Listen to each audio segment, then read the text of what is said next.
With me is Will Smith and Lars Olsen from the ECCC, the Khmer Rouge Tribunal. And I'd like to start by asking them both how they see the tribunal now when compared with 2, 3, 4, 5 years ago. Over the years, the tribunal has faced an enormous amount of criticism. Some people say it's fair, other people say it's not. And I'd like to start by asking Will Smith, how do you see the tribunal these days? I think it's fared very well in terms of answering the critics as whether or not there could be a fair trial process, whether or not it could be an effective mechanism to trying to have a clearer view on what in fact happened during the Khmer Rouge period. It's provided a great opportunity for victims, either victims that present themselves with the testimony and give evidence, but also for the many victims of Cambodia to release the pressure, the feelings they've had over the years, where there's been no forum really to do it. And so now victim witnesses are coming before the court, speaking out quite strongly as to what actually happened to them. And I think for the psyche of the country, the nation, I think it's been very important that people have been allowed to speak out. Whereas prior to the beginning of the court, prior to, say, 2006, particularly in the 90s and the early 2000s, I think people felt under pressure or a little bit intimidated to speak out about the rights or the abuses inflicted against them for fear that that would sort of bring problems for themselves, which it obviously had in the past. And so I think the court has given a real umbrella of safety for people to start to talk about rights more. Not only rights that were abused and infringed during the Khmer Rouge period were completely severe, but also talking about Cambodia moving forward and bringing discussions in about, the freedom of speech, the right to physical protection, these types of things where people may be otherwise not inclined to talk about. So I think it's playing a very good education role as well. Just getting back to your question, when I came here in 2006, there were many critics that would say that the court should never begin, even from the basis of 30 years has passed. Really, you're going to be bringing up old wounds. Cambodia's moving forward. It's not necessary. And it would create problems, create unrest in the country. I think none of that has proven to be true. I think the trials have moved forward. People have been arrested. People have been brought to trial. We're at an appeal stage at one trial, we're in the trial stage of another. We've had a trial, we had an appeal for the head of S21. We've got investigations going on. I think the court has never been in a stronger position than it has in the last couple of years. Despite the fact that people have criticised the court, saying, should it exist in Cambodia? It is existing, and I think it's doing very well. And I think the record can be looked at in terms of the day-to-day process and seeing are those fair trial rights being protected. And also in the judgments and the decisions, is there evidence to support the conclusion made by judges? And I think comparing it to other international courts, I think it's fared extremely well, despite the difficulties of being a court that has been set up in a period of transition in Cambodia. And because we're in a period of transition, there's always going to be critique, complaints about whether it could be done, whether it should be done. The fact is, it has been done and it's still going. And I think the record comes up very well in terms of answering the critics that it is in fact a worthwhile enterprise, and it is being done with a fair trial process in place. And of course the tribunal is looking at the atrocities that were committed here between 1975 and 1979 by the Khmer Rouge. The wars that happened here in the latter half of last century continued until 2000, and that's one of the main reasons why the tribunal was held off, why there's so many years between any form of justice and the crimes being committed themselves. That's why I'd like to ask Lars, how have you answered the critics over the years? And I might just quickly add that any tribunal that has the United Nations and the Cambodian government involving the Khmer Rouge, which enjoyed Western support and UN support over the years, is obviously going to be highly controversial and attract critics from every nook and cranny in the woodwork.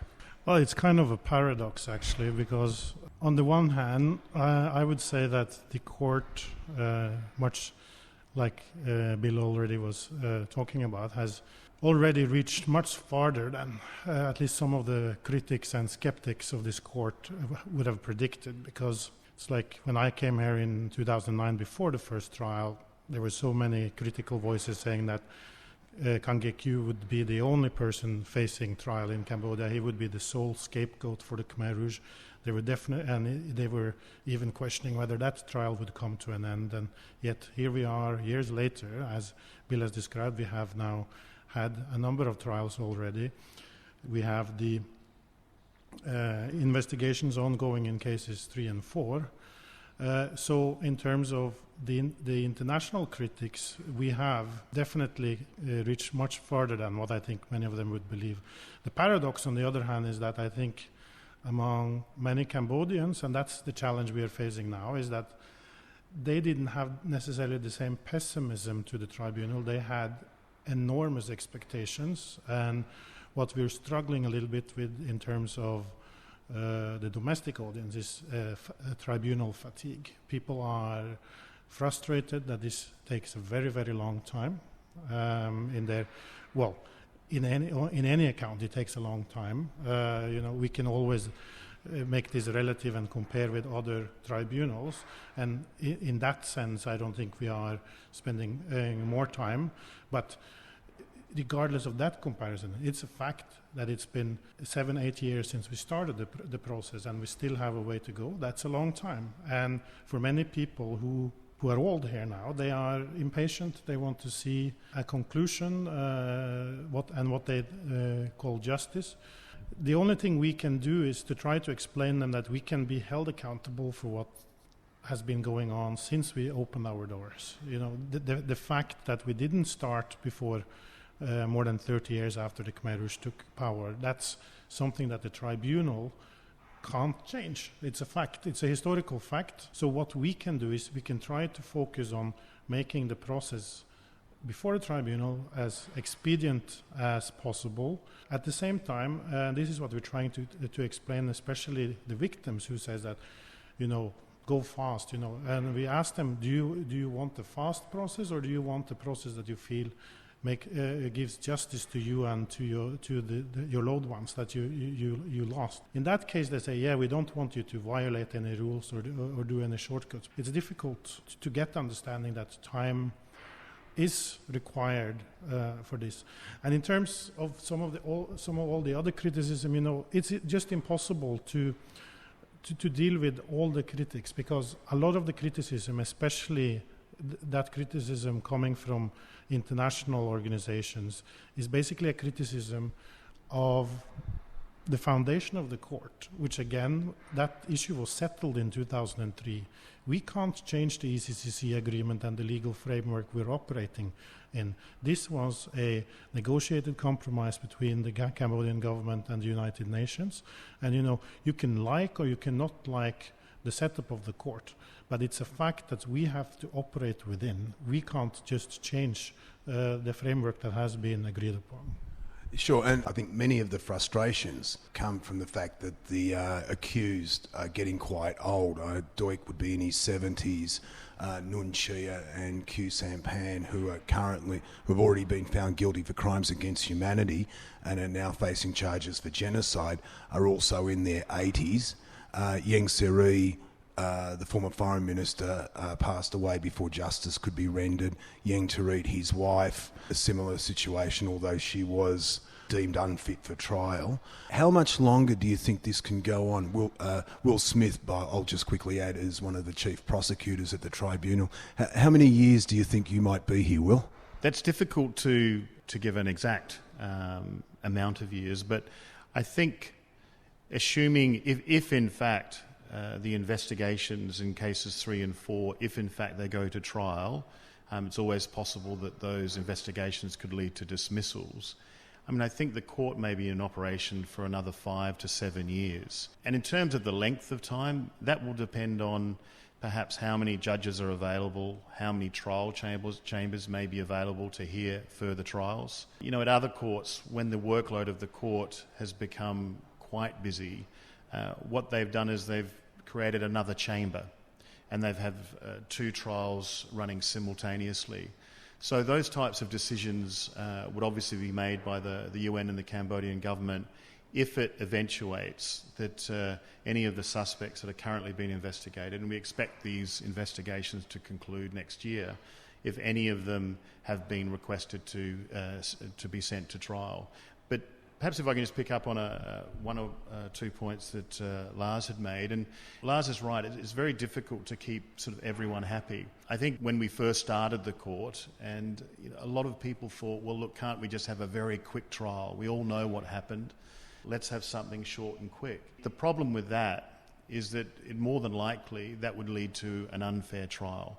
That would more than likely lead to the rights of the defendant, the rights of the accused, being shortcutted, being sort of contracted back.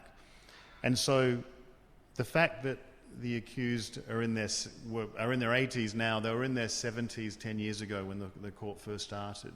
And I think that's a decision that was made by the international community through the UN and the Cambodia government, that no matter how old people are, if there are significant allegations of mass human rights abuses against an entire population, age should not be a defence to prosecution. And if you think about it, if you look around the world, you know, particularly in relation to the Nazis, I mean, the Nazi trials started, you know, in the late 40s and in the 50s, and then they're still going on today at various places around the world. So for some reason, and I think it's understandable, that people view mass human rights abuses to be a high priority in terms of punishment, or bringing to trial to determine whether in fact they occurred. So age, in a sense, is something, there's a factor that shouldn't be one of the significant factors in all of this question. It's about telling the public, telling the population of Cambodia, the international community, that no one can avoid being held to be accounted for if they, for whatever reason, are unable to be prosecuted at an earlier stage. And so if we have a quick trial, then we will have complaints that there was no due process. If we have a trial that goes for too long, then there's a complaint it's not expeditious enough and it doesn't serve the people. And I think, as Lars said, we should look at everything on a case-by-case basis, but when we compare the ECC to other tribunals around the world, it is absolutely no slower than any of the other tribunals. And there are many, many examples where it's actually moving at a faster rate in terms of trials. I mean, there have been trials in Rwanda that have gone on for 8 years, one trial. So if we look at the ECC, it's not only here just to bring justice for the victims during the Khmer Rouge period, it's also here to assist in the building of the rule of law in Cambodia. And if you look at from where Cambodia was in the late 70s and the Khmer Rouge period, where there were no rights whatsoever, in the 80s, there was no democratic elections during that period. And then the 90s, we've got a country coming out, moving from totalitarianism and dictatorship, moving towards democracy. And I think anyone that sort of looks at the historical processes of places around the world, a strong democracy and strong independent courts, they just don't happen overnight. There's a change in psyche, a change in approach, there's a change in the technical way that you do things and how much is enough evidence to prove a case. How far do you extend the rights of the victim and the accused, and how can you keep it at the same time expeditious? So when the UN met the Cambodian government, and UN lawyers and investigators met Cambodian lawyers and Cambodian investigators. There was a marriage with very, very different histories. I come from Australia, where we've had peace for 200 years. Our democracy and our judicial system is built on the ability to refine it year by year without conflict, to turn the table upside down as far as what processes should be put in place to protect people's rights. Cambodians have not had that luxury. If you look at Cambodian history, as you've said, it's been tainted tragically by wars from the 90s back. So we come from two very different places, many of the people from the UN community and many from Cambodia.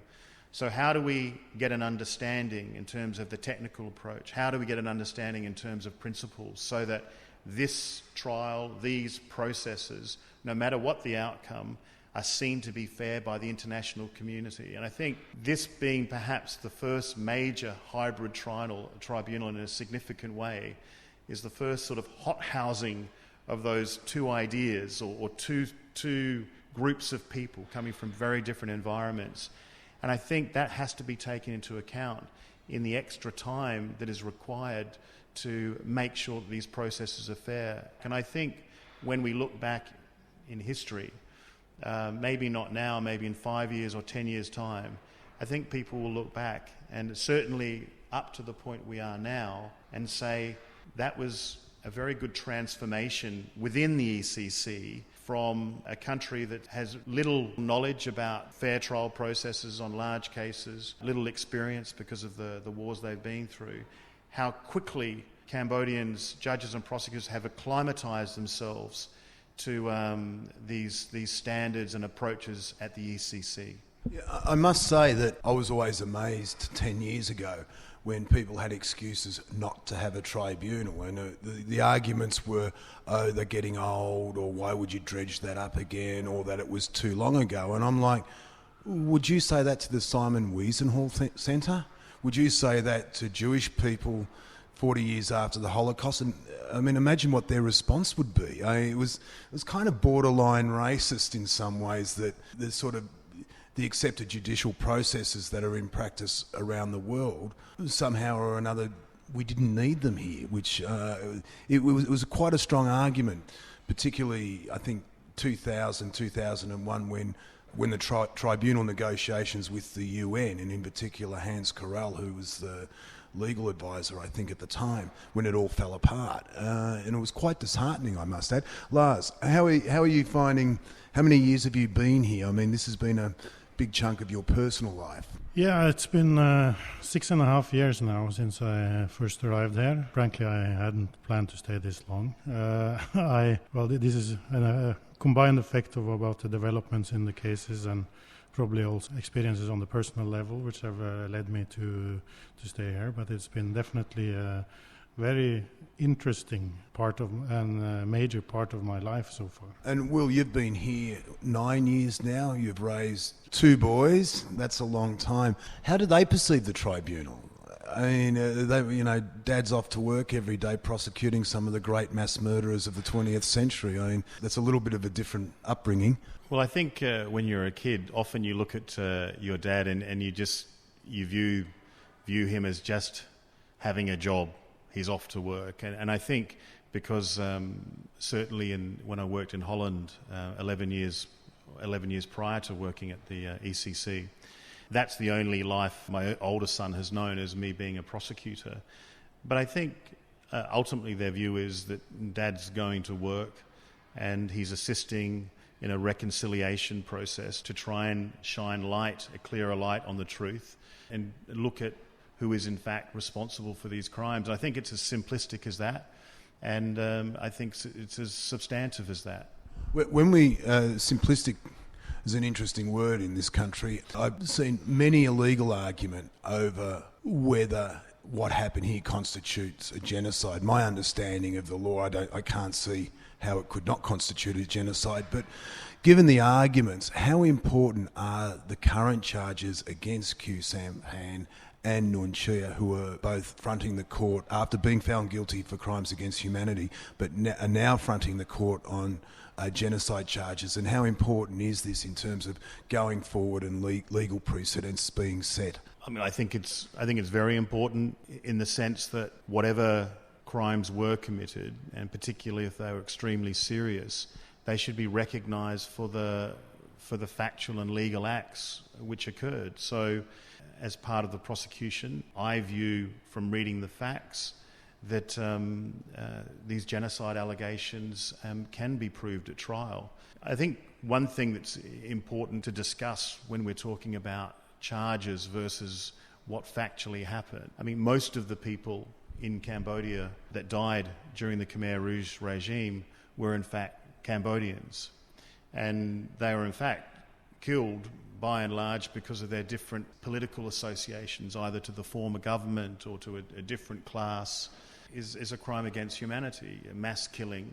But when you look at genocide, genocide is a charge that can only be brought where the victims were killed because they were from a different national, ethnic or religious group or racial group, not a different political group. And so that's the very narrow definition of genocide. And now in this case, we're looking at the Cham Muslims and the Vietnamese. And so when the killings occurred against them, even though they occurred in smaller numbers, it occurred against them because they were viewed to be of a different ethnic or religious or national group.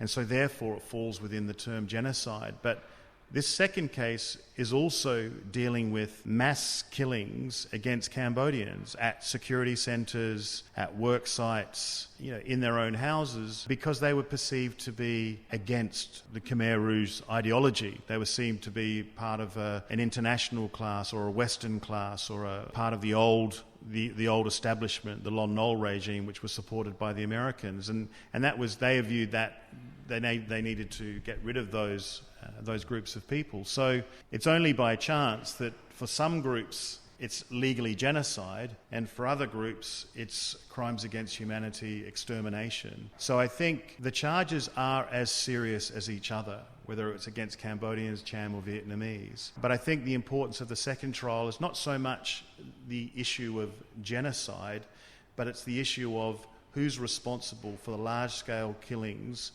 whether they be Vietnamese, Cham or Cambodian. And the first trial, as you know, dealt with the forced evacuations from Phnom Penh, and a second forced evacuation late in 75, early 1976.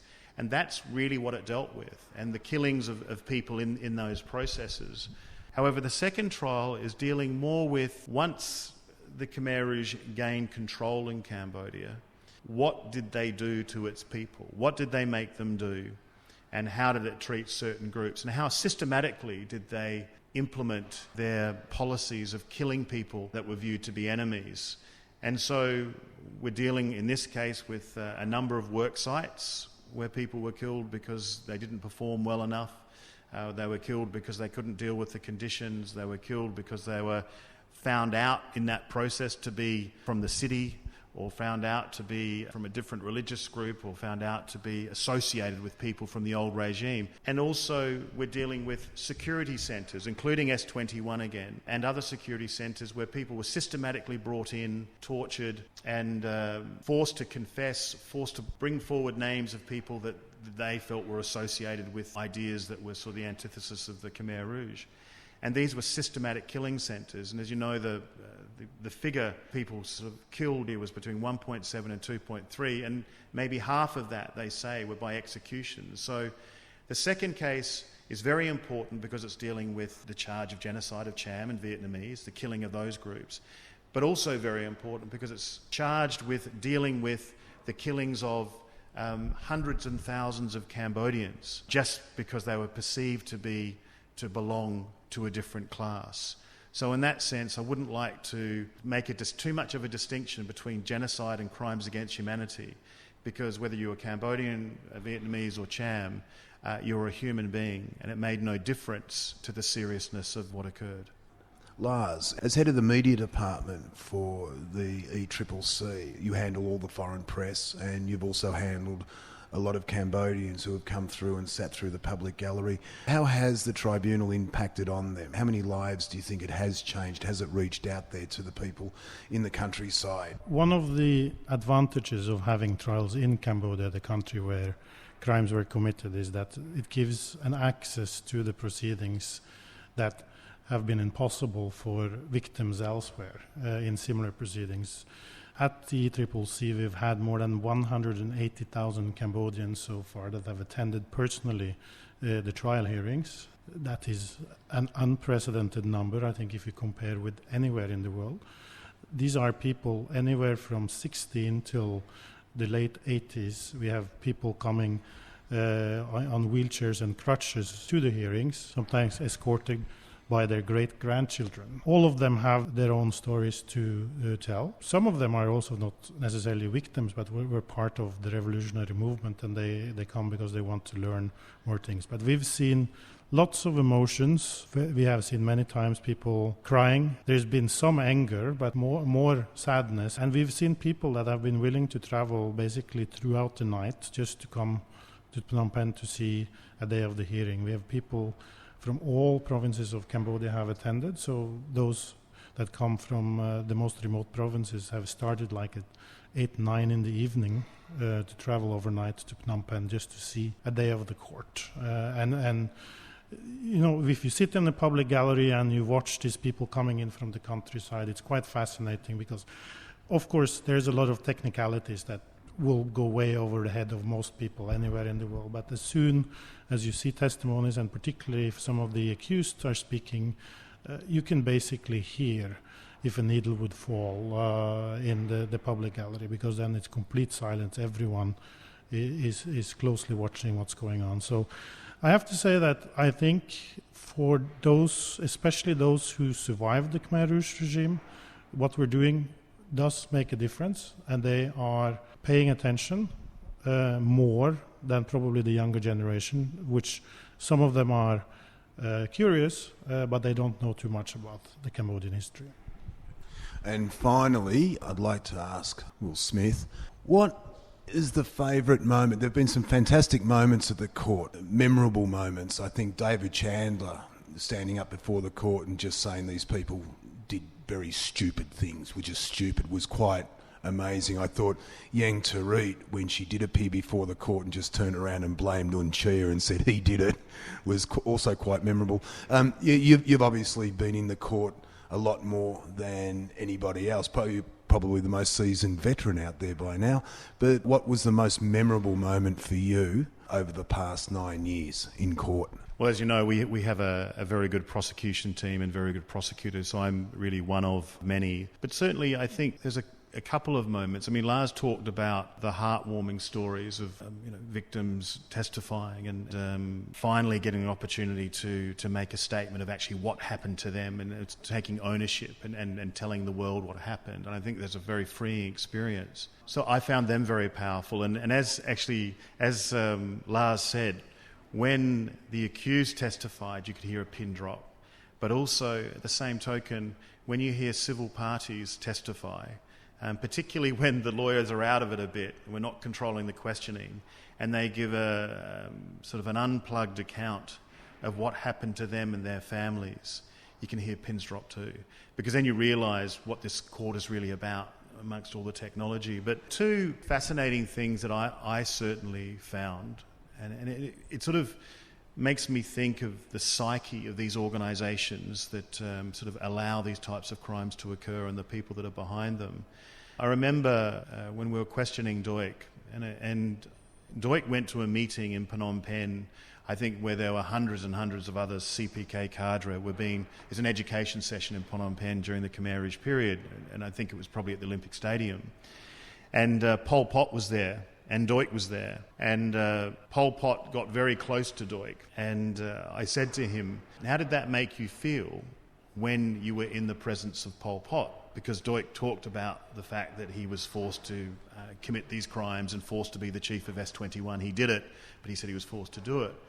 And what I found strange and interesting is he replied, "It gave me a strange feeling."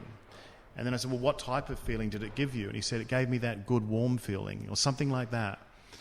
That struck me. And just one other incident struck me as well when Duch was testifying. I think it was about the second or third to last question that the prosecution had with Duch. And my national colleague, he said, "Look, I've got a couple of further questions to ask."